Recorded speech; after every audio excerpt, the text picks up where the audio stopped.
This is a city that can wear many different faces, and this story shows how drugs can distort an urban area to such an extent. This place is Vancouver, a city in the province of British Columbia, Canada, sometimes referred to as one of the freest places in the world. Here appears a man who is mentioned only through the detail that he sells drugs for $5 a dose.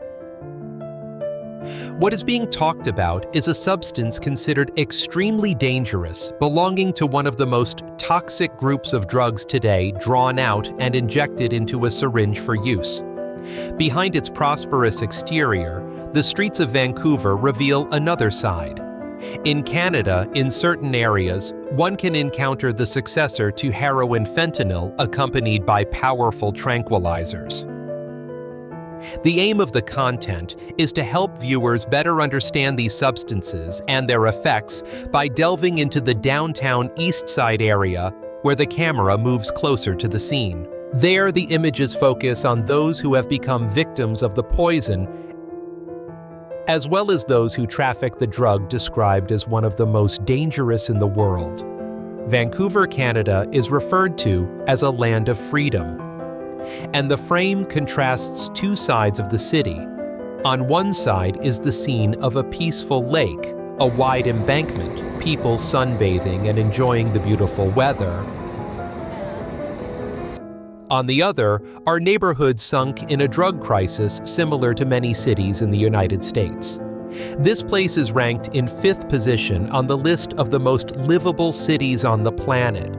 A place praised for its quality of life, for its beauty and its freedom, but at the same time the focal point of a chilling reality: drugs are creeping into every street corner. Here, the drug context is entirely different from that of the United States, because in some cases the authorities themselves are the ones directly supplying drugs to users. The drug that appears in the footage, called Tranq, a mixture of fentanyl and xylazine, is described as a poison that slowly eats away at the body. It destroys the skin, erodes the body from within, undermines cognition, and gradually leaves its victims utterly depleted. By the time medical assistance arrives, it is often already too late. The story opens with a walking journey through the streets of Vancouver, beginning from a specific case, and from there revealing the wider picture. Fentanyl has flooded the streets of both the United States and Canada to the extent that many areas are described as if every street were contaminated by this substance. The harm is illustrated through images of users' bodies bent over backs contorted and ultimately being led to death by that very drug. A series of big questions arises around fentanyl. Why can this drug be so cheap, so easy to obtain, while its level of danger is lethally high?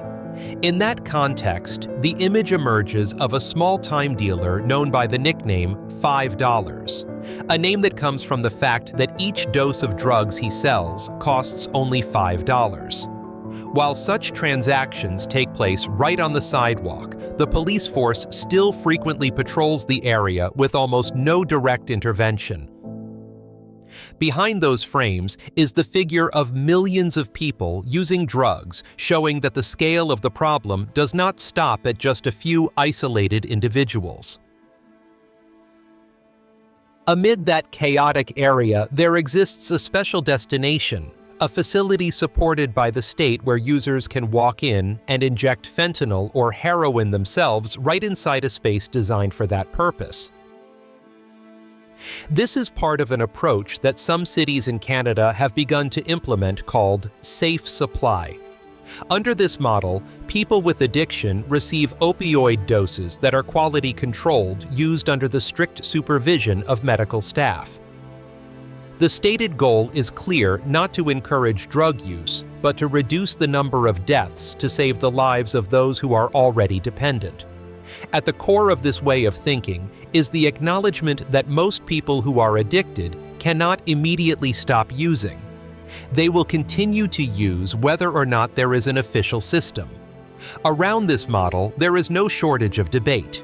Some argue that such programs only address the surface of the problem and cannot eliminate it at its root. The image of a man just leaving the frame is tied to the possibility that he has just used fentanyl or heroin, serving as vivid proof of this tension. The person with addiction continues to use the support system, continues to operate, but the very roots of the crisis remain unresolved. Powerful drugs like fentanyl and Tranq are described as having a destructive force great enough to break an entire community, turning a city once praised as livable into the place that most starkly exposes the dark side of the modern drug crisis. In the United States, the picture is completely different.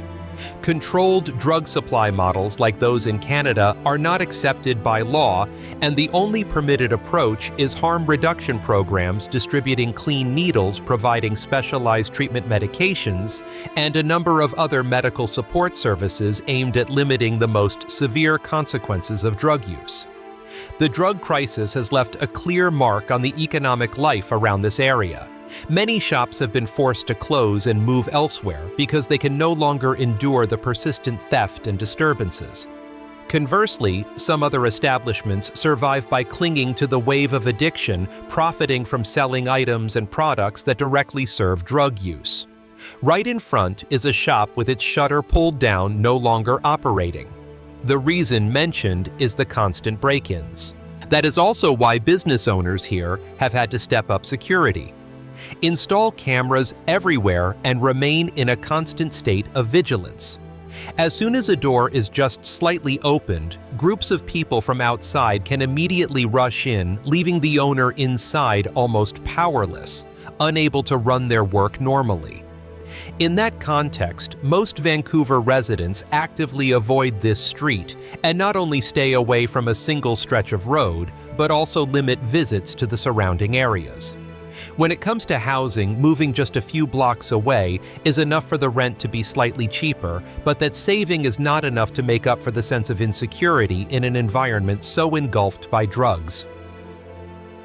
The street is described as the dwelling place of more than 10,000 people, with such density that one can walk past 3 blocks and still not see where it ends. The casually uttered phrase, "good luck," rings out like a message to anyone who decides to venture deeper into that area. Behind the scene as the ground is a complex supply chain. Most of the components used to produce fentanyl and xylazine are manufactured in China, then transported to Mexico. Their drug cartels receive and refine them into crude fentanyl in secret laboratories before sending it onto the streets of North America. In addition, there is another source of supply, namely that the government also distributes drugs to a portion of people with addiction. The way this operates is explained by the reality in Canada, small-scale underground laboratories functioning right within the country, specializing in producing or mixing fentanyl on site. At the same time, a portion of people with addiction are also prescribed legal fentanyl within the framework of safe supply programs.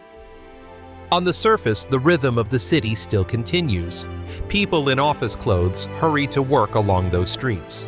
Yet in the air, the smell of drugs is so thick that it makes the nostrils burn.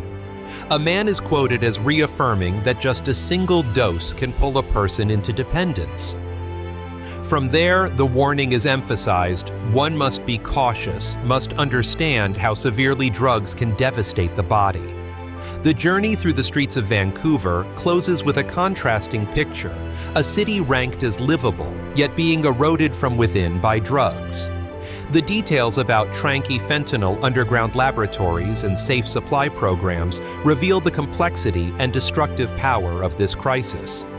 Understanding the current reality is the first step toward recognizing it, staying vigilant, and not being drawn into the path from which so many people here have been unable to return. If you find this video useful and want to continue following the real hidden corners of the world out there, please hit subscribe and turn on the notification bell. Each subscription from you is a source of motivation for us to keep creating content that is truthful, straightforward, and unafraid to confront issues like this.